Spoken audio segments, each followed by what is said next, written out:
Welcome to study with ma'am, myself Shanti. Friends, हमने NCERT science की जो series चल रही थी उसमें क्लास 9 तक कंप्लीट कर लिया है और आज से हम क्लास 10 शुरू करने जा रहे हैं। तो चलिए शुरू करते हैं क्लास 10 का एनसीईआरटी साइंस। हमारा चैप्टर फर्स्ट है रासायनिक अभिक्रियाएं एवं समीकरण। फ्रेंड्स, आपने डेली लाइफ में अलग अलग परिस्थितियों, जैसे कि गर्मी में कमरे के ताप पर दूध को खुला छोड़ देने पर, लोहे के तवे या कील जो कि वायुमंडल में आर्द्रता होती है जिसमें छोड़ देने पर, और अंगूर का किण्वन वो कैसे हो जाता है, भोजन को पकाया जाता है तब क्या होता है, और हमारे शरीर में भोजन पचता है तब क्या होता है, और उसी तरह से हम सांस लेते हैं तो क्या होता है। तो फ्रेंड्स, इन सभी परिस्थितियों में है ना, प्रारंभ में वस्तु की प्रकृति और पहचान कुछ अलग होती है और बाद में कुछ बदल जाती है। पदार्थ के भौतिक और रासायनिक परिवर्तनों के बारे में हमने पिछले क्लासेस में पढ़ लिया है ना। और जब कोई रासायनिक परिवर्तन होता है तो हम कह सकते हैं कि एक रासायनिक अभिक्रिया हुई है। आप शायद सोच रहे हैं कि रासायनिक अभिक्रिया का वास्तविक अर्थ क्या है, तो हम कैसे जान सकते हैं कि कोई रासायनिक अभिक्रिया हुई है। तो फ्रेंड्स, इन सारे क्वेश्चंस का आंसर जानने के लिए हम आगे पढ़ेंगे। ओके, तो चलिए शुरू करते हैं। यहाँ पर आप एक डायग्राम देख रहे हैं। मैग्नीशियम रिबन का वायु में दहन कर मैग्नीशियम ऑक्साइड को वाच ग्लास में इकट्ठा करना। फ्रेंड्स, हमने ये प्रैक्टिकल पहले भी किया हुआ है ना। मैग्नीशियम रिबन को जलाकर हम क्या प्राप्त करते हैं, मैग्नीशियम ऑक्साइड प्राप्त करते हैं। यहाँ पे आप देख रहे हो। तो इसमें होता क्या है, तो आपने देखा था कि एक चमकदार सफ़ेद लौ के साथ मैग्नीशियम रिबन का दहन होता है और ये एक सफ़ेद चूर्ण में परिवर्तित हो जाती है ना। तो ये मैग्नीशियम ऑक्साइड का चूर्ण होता है जो कि हमको इस वाच ग्लास में प्राप्त होता है। तो वायु में उपस्थित ऑक्सीजन और मैग्नीशियम के बीच होने वाली अभिक्रिया के कारण ही क्या बनता है, मैग्नीशियम ऑक्साइड बनता है। ठीक है, चलिए एक और प्रैक्टिकल देखते हैं। तो यहाँ पर आप देख रहे हो, ये एक फ्लास्क है और इसमें तनु सल्फ्यूरिक अम्ल डाला हुआ है और इसी में दानेदार जस्ता डाला गया है। ठीक है, तो इसको डालने के बाद क्या होता है, तो इससे हाइड्रोजन गैस बनती है। यहाँ पर लिखा है दानेदार जस्ते पर तनु सल्फ्यूरिक अम्ल की अभिक्रिया से हाइड्रोजन गैस का निर्माण। ठीक है फ्रेंड्स, तो ये जो हम प्रैक्टिकल देखें, दो प्रैक्टिकल देखें, उनमें हमको क्या जानकारी मिली, तो इससे एक पदार्थ की अवस्था में परिवर्तन हुआ, उसके रंग में परिवर्तन हुआ, उससे गैस निकलती है या मतलब गैस का उत्सर्जन होता है, उसके ताप में परिवर्तन होता है ना। तो यदि हम अपने आसपास हो रहे परिवर्तनों को देखें तो पाएंगे कि हमारे चारों ओर अनेक प्रकार की रासायनिक अभिक्रियाएं हो रही हैं। ठीक है, और इस अध्याय में हम विभिन्न प्रकार की जो रासायनिक अभिक्रियाएं हैं और उनके जो प्रतीकात्मक निरूपण, मतलब उनको प्रतीक के रूप में कैसे निरूपित किया जाता है, इसी के बारे में जानेंगे। ओके, चलिए देखते हैं आगे। 1.1 रासायनिक समीकरण। ठीक है, तो फ्रेंड्स, हमने ये जो पहला प्रैक्टिकल किया है ना, ये वाला पहला प्रैक्टिकल किया, तो उसमें हमने देखा कि जब ऑक्सीजन की उपस्थिति में मैग्नीशियम रिबन का दहन होता है, मतलब मैग्नीशियम रिबन को जलाया जाता है, तो वो मैग्नीशियम ऑक्साइड में परिवर्तित हो जाता है ना। ठीक है, मैग्नीशियम ऑक्साइड जो प्राप्त हुआ तो उसको अगर हम वाक्य के रूप में लिखें, है ना, इस जो अभिक्रिया हुई उसको हम वाक्य के रूप में लिखें तो ये बहुत लंबा हो जाएगा। जैसे कि, तो इसको संक्षिप्त रूप में मतलब कैसे लिख सकते हैं, तो इसे शब्द समीकरण के रूप में लिखना एक सरलतम विधि होगी। ठीक है, कैसे, तो मैग्नीशियम प्लस ऑक्सीजन, फिर क्या बना, मैग्नीशियम ऑक्साइड। ठीक है, तो इस अभिक्रिया में मतलब 1.1 जो हमको समीकरण प्राप्त हुआ, इसमें मैग्नीशियम और ऑक्सीजन ऐसे पदार्थ हैं जिनमें रासायनिक परिवर्तन होता है और इन्हें अभिकारक कहते हैं। मैग्नीशियम और ऑक्सीजन क्या है? अभिकारक है, ठीक है। और इस अभिक्रिया में एक नया पदार्थ बनता है जिसको मैग्नीशियम ऑक्साइड कहते हैं। और ये क्या हुआ? तो ये उत्पाद मिला हमको, यही उत्पाद है ना, ठीक है। तो फ्रेंड्स, शब्द समीकरण में अभिकारकों के उत्पाद में परिवर्तन को उनके एक मतलब इनके बीच में एक तीर का निशान लगाकर दर्शाया जाता है, ठीक है। और अभिकारकों के बीच में प्लस का निशान लगाया जाता है और इसे बाईं ओर लिखा जाता है, किधर? लेफ्ट हैंड साइड लिखा जाता है। और इसी प्रकार जो उत्पाद प्राप्त होता है उसके बीच में, है ना, उसके बीच में भी प्लस का चिन्ह लगाया जाता है और उसको दाईं ओर मतलब राइट हैंड साइड लिखा जाता है, ठीक है। और तीर का जो सिरा है ना, ये उत्पाद की ओर होता है और यह अभिक्रिया होने की दिशा को दर्शाता है। ओके फ्रेंड्स, तो चलिए आगे देखते हैं।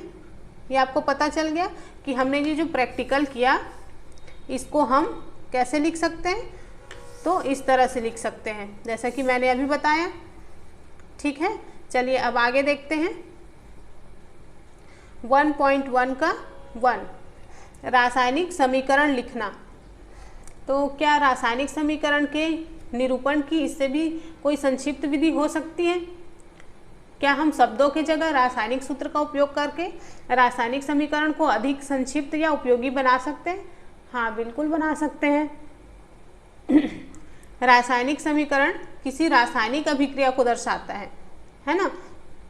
तो यदि आप मैग्नीशियम ऑक्सीजन और मैग्नीशियम ऑक्साइड के सूत्र को याद करेंगे, मतलब है ना, जैसे कि यहाँ पे लिखा हुआ है, पहले जो मैं बता चुकी हूँ, तो कैसे लिखेंगे उसको? इस प्रकार से लिखेंगे, मैग्नीशियम ऑक्सीजन और मैग्नीशियम ऑक्साइड, ठीक है। तो तीर के निशान के बाईं ओर और दाईं ओर दोनों ओर के तत्वों के परमाणुओं की संख्या गिनती करके उनकी तुलना करेंगे। क्या दोनों ओर तत्वों के परमाणुओं की संख्या समान है? यदि नहीं तो समीकरण असंतुलित है, क्योंकि समीकरण के दोनों ओर का जो द्रव्यमान है वो बराबर नहीं है। किसी अभिक्रिया का ऐसा रासायनिक समीकरण कंकाली समीकरण कहलाता है, ठीक है। इस प्रकार समीकरण 1.2 जो है वो मैग्नीशियम के वायु में जलने का कंकाली समीकरण कहलाएगा, ठीक है। ये आप देख रहे हैं, ये कंकाली समीकरण कहलाता है। तो एक पूर्ण रासायनिक समीकरण अभिकारक, उत्पाद और प्रतीकात्मक रूप से उनकी भौतिक अवस्थाओं को प्रदर्शित करता है, ठीक है फ्रेंड्स। चलिए आगे देखते हैं 1.1 का 2, संतुलित रासायनिक समीकरण के महत्व। फ्रेंड्स, आपको द्रव्यमान के संरक्षण का नियम याद होगा जिसका आपने क्लास 9th में अध्ययन किया था। तो फ्रेंड्स, किसी भी रासायनिक अभिक्रिया में द्रव्यमान का न तो निर्माण होता है और न ही विनाश होता है। मतलब किसी भी रासायनिक अभिक्रिया के उत्पाद तत्वों का कुल द्रव्यमान अभिकारक तत्वों के कुल द्रव्यमान के बराबर होता है, ठीक है फ्रेंड्स। इसको हम दूसरे शब्दों में कैसे कह सकते हैं? कह सकते हैं कि रासायनिक अभिक्रिया के पहले और उसके बाद प्रत्येक तत्व के परमाणुओं की संख्या समान रहती है, इसलिए इसे हम कंकाली समीकरण को संतुलित कर, मतलब जो कंकाली समीकरण हमको प्राप्त होता है उसको हम संतुलित करते हैं। तो क्या रासायनिक समीकरण जो पीछे हमने देखा ये संतुलित है? ये जो समीकरण हमने देखा ये क्या संतुलित है? तो चलिए अब हम रासायनिक समीकरण को चरणबद्ध रूप से संतुलित करना सीखते हैं। ओके, और किस लिए किया जाता है इसको समीकरण को संतुलित? क्योंकि रासायनिक समीकरण को संतुलित किया जाता है जिससे समीकरण में अभिकारक और उत्पाद दोनों ही ओर समान अभिक्रिया में भाग लेने वाले परमाणु रासायनिक अभिक्रिया में भाग लेने वाले प्रत्येक परमाणु की संख्या समान हो, ठीक है। तो चलिए देखते हैं कैसे संतुलित करते हैं। यहाँ पर हम लेंगे जिंक और सल्फ्यूरिक अम्ल, जिससे क्या बनता है? जिंक सल्फेट और हाइड्रोजन, ठीक है। तो फ्रेंड्स, ये जो समीकरण है, शब्द समीकरण है, इसको रासायनिक समीकरण से कैसे दर्शाएंगे? ये जो शब्द समीकरण है इसको इस प्रकार से रासायनिक समीकरण में दर्शाएंगे। ठीक है, तो क्या लिखेंगे? जिंक का Zn, सल्फ्यूरिक अम्ल का H2SO4 जो इसका सूत्र होता है, फिर जिंक सल्फेट ZnSO4 और हाइड्रोजन H2। ठीक है, इस तरह से हम इसको लिख सकते हैं। तो चलिए अब इस समीकरण को तीर के निशान के दोनों तरफ, है ना, दोनों तरफ के तत्वों के परमाणुओं की संख्या की तुलना करते हैं। किस लिए? क्योंकि हमको समीकरण को संतुलित करना है।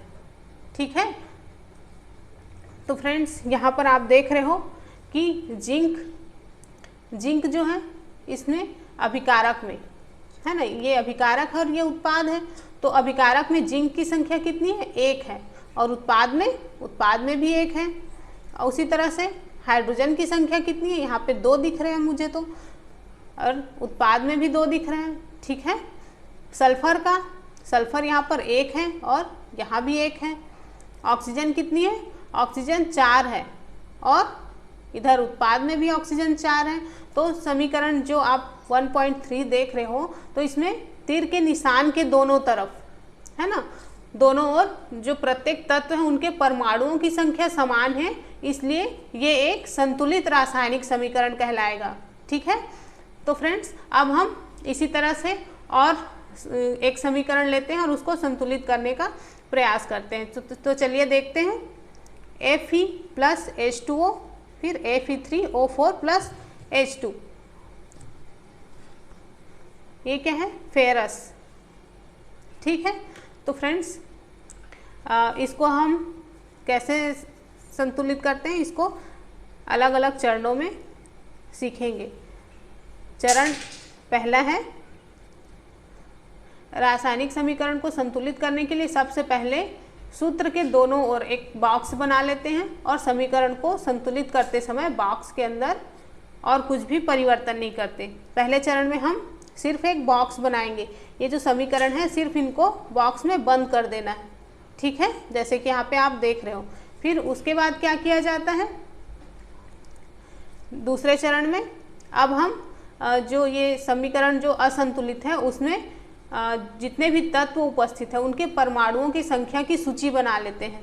जैसे कि सूची बनाना मतलब फेरस कितना है? फेरस मतलब लोहा या आयरन कितना है? तो अभिकारक में 1 है। यहाँ पे देख रहे हो, ये अभिकारक है और ये उत्पाद है। कितना है अभिकारक में? 1, पर उत्पाद में ये कितना दिख रहा है? हमें 3 दिखाई दे रहा है। फेरस कितना है? 3। अब देखते हैं हाइड्रोजन कितना है? तो हाइड्रोजन 2 है। ठीक है, और उत्पाद में कितना है? उत्पाद में भी 2 दिख रहे हैं। फिर ऑक्सीजन कितना है? ऑक्सीजन यहाँ पर मुझे 1 दिख रहा है, पर यहाँ पर 4 दिख रहा है। ओके, तो अब आगे क्या करेंगे देखते हैं। अब हम तीसरे चरण में अपनी सुविधा के लिए सबसे अधिक परमाणु वाले यौगिक को पहले संतुलित करते हैं, चाहे वो अभिकारक हो या उत्पाद हो। ओके, तो उस यौगिक में सबसे अधिक परमाणु वाले तत्व को चुनिए और इस आधार पर हम Fe3O4 और उसके ऑक्सीजन तत्व को चुनते हैं। दाईं ओर ऑक्सीजन के 4 परमाणु हैं, जबकि बाईं ओर केवल कितने? 1 परमाणु है ना। तो ऑक्सीजन के परमाणु यहाँ पर कितने हैं? प्रारंभ में अभिकारक में कितने दिख रहे हैं आपको? 1, और इधर उत्पाद में 4 दिख रहे हैं। तो संतुलित करने के लिए हमको इसको भी 4 करना होगा, तो 1 गुणित 4 करना होगा, तो यहाँ पर ये भी 4 हो जाएगा। ठीक है, तो फ्रेंड्स यहाँ पे ये याद रखना जरूरी है कि परमाणु की संख्या को बराबर करने के लिए हम अभिक्रिया में शामिल जो तत्व हैं और उनके यौगिकों के सूत्र हैं उनको नहीं बदल सकते। ठीक है, कैसे नहीं बदल सकते? जैसे कि ऑक्सीजन परमाणु को संतुलित करने के लिए हम 4 गुणांक लगाकर 4H2O लिख सकते हैं, लेकिन H2O4 या H2O4 ब्रैकेट में 4 नहीं लिख सकते। ठीक है, तो ये क्या है? ये आंशिक रूप से संतुलित समीकरण इसका इस तरह से होगा। ठीक है, क्या है? Fe यहाँ पर 4 लगा दिया, यहाँ पर बाकी सब ठीक है। यहाँ पे 4 लगा दिया हमने। अब नेक्स्ट हम क्या करेंगे तो देखते हैं चरण, चौथे चरण में, ठीक है। अब फेरस और हाइड्रोजन परमाणु अभी भी संतुलित नहीं है ना। यहाँ पर इसको तो हमने कर लिया, पर क्या है, फेरस और हाइड्रोजन, है ना, ये अभी भी संतुलित नहीं है। तो चलिए देखते हैं, इनमें से किसी एक तत्व को चुनकर आगे बढ़ते हैं। अब हम आंशिक रूप से संतुलित समीकरण में हाइड्रोजन परमाणु को संतुलित करते हैं, ठीक है। हाइड्रोजन परमाणु के बराबर करने के लिए दाईं ओर हाइड्रोजन की अणु की संख्या को 4 कर देते हैं। यहाँ पर हम देखेंगे हाइड्रोजन के परमाणु प्रारंभ में कितने थे, 4H2O, है ना। तो इसको 8, तो इस H2 में इसको दो गुना कर देंगे, ठीक है। तो संतुलित करने के लिए इसमें हम 8 लगा दिए, मतलब इसको दुगना कर दिए, 2 गुणित 4 बराबर 8, ठीक है।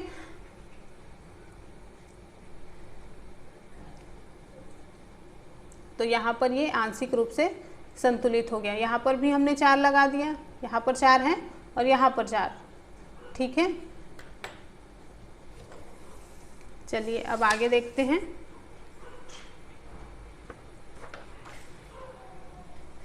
चरण 5। फ्रेंड्स, ऊपर दिए समीकरण की जांच करेंगे और तीसरा तत्व चुन लेंगे जो अभी तक असंतुलित है।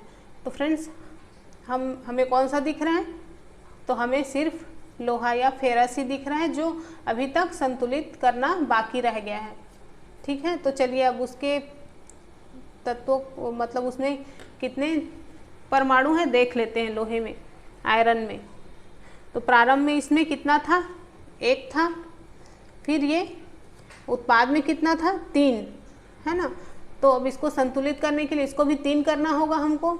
यहाँ पर 1 है तो उसको भी, मतलब संतुलित करना है दोनों तरफ, तो इसको भी 3 करना होगा ना। तो यहाँ पर हम 1 गुणित 3 करके इसको 3 कर लेते हैं और यहाँ पर 3 लगा देते हैं। तो फेरस भी कितना हो गया, 3 हो गया। यहाँ पर आपको दिख रहा है ना 3, तो अब दोनों तरफ संतुलित हो गया, ये भी संतुलित हो गया हाइड्रोजन के परमाणु। और फिर आगे देखेंगे, आगे बढ़ेंगे। अब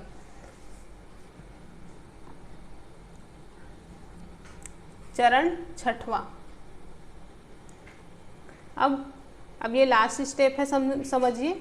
अब इसको संतुलित समीकरण के जांच के लिए हम समीकरण में दोनों ओर के तत्वों के परमाणुओं की संख्या का परिकलन करेंगे, मतलब दोनों ओर संख्या बराबर है कि नहीं ये देख लेते हैं। तो फ्रेंड्स, समीकरण 1.9 जो हमको मिला, इसमें दोनों ओर के तत्वों के परमाणुओं की संख्या बराबर है ना। आप देख लीजिए, इधर फेरस 3 है, इधर भी 3 है, हाइड्रोजन इधर कितना है, 4 है, तो इधर भी 4 है, ठीक है।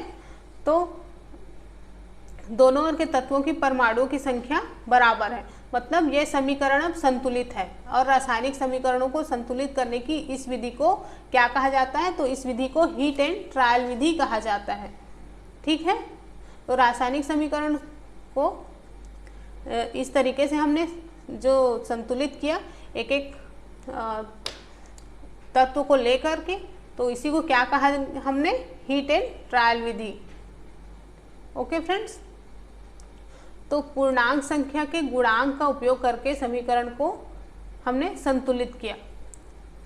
ओके, तो चलिए अब नेक्स्ट देखते हैं चरण 7। फ्रेंड्स, भौतिक अवस्थाओं के संकेत लिखना ये है। तो ऊपर हमने जो समीकरण संतुलित किया उसको अगर हम देखेंगे तो क्या इस समीकरण से हमें अभिकारक और उत्पाद के भौतिक अवस्था के बारे में जानकारी मिलती है? नहीं। तो इस समीकरण में उसकी भौतिक अवस्था की कोई जानकारी नहीं मिलती, है ना। हमको पता है क्या कि हमने जो फेरस लिया वो क्या था, H2O लिया वो क्या था, कुछ पता नहीं है इसके बारे में। तो फ्रेंड्स, रासायनिक समीकरण को और अधिक मतलब एग्जैक्ट बनाने के लिए, सूचनापूर्ण बनाने के लिए अभिकारकों और उत्पादों के रासायनिक सूत्र के साथ उनकी भौतिक अवस्था को भी दर्शाया जाता है, जैसे कि अभिकारकों और उत्पादों में गैस, द्रव या जलीय या ठोस अवस्था को किससे, जी से गैस अवस्था को, एल से लिक्विड अवस्था मतलब जलीय अवस्था, एक्वस स्टेज भी होती है, और एक एस, इससे ठोस को दर्शाया जाता है। ठीक है, तो अभिकारक या उत्पाद को जब जल में घोल के रूप में उपस्थित होते हैं तब हम उसको एक्वस लिखते हैं। ओके, तो अब संतुलित समीकरण कैसे होगा, कैसे लिखा जाएगा उसको, 3FeS मतलब फेरस क्या है, आयरन क्या है, सॉलिड स्टेट में है।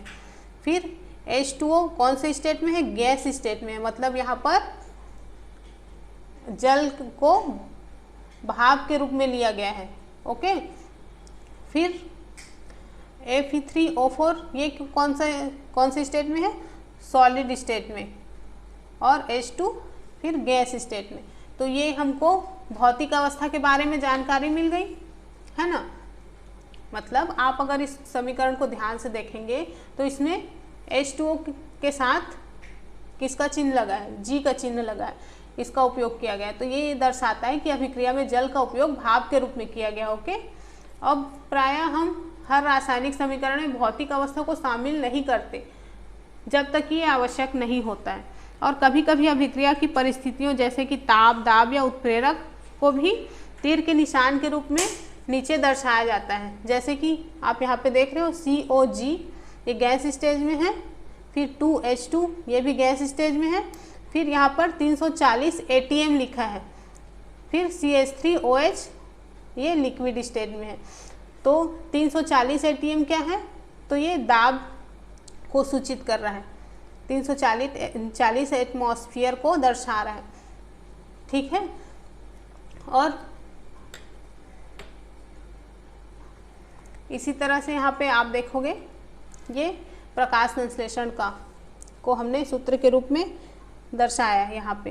तो 6CO2 aqueous plus 12H2O liquid, फिर सूर्य प्रकाश और क्लोरोफिल की उपस्थिति में C6H12O6 aqueous plus 6H2O liquid, ये किसका सूत्र है, प्रकाश संश्लेषण का सूत्र है। ठीक है, तो फ्रेंड्स इस तरह से हम और भी समीकरणों को संतुलित कर सकते हैं, जिसको हम आगे देखेंगे नेक्स्ट वीडियो में। ठीक है, आज के लिए सिर्फ इतना ही। फ्रेंड्स वीडियो को ज़्यादा से ज़्यादा लाइक, शेयर और अपने और फ्रेंड्स को शेयर कीजिए, ताकि वो लोग भी इसको चैनल को सब्सक्राइब करें और इसका फ़ायदा उठा सकें। ठीक है फ्रेंड्स, तो मिलते हैं नेक्स्ट वीडियो में। Okay, bye bye.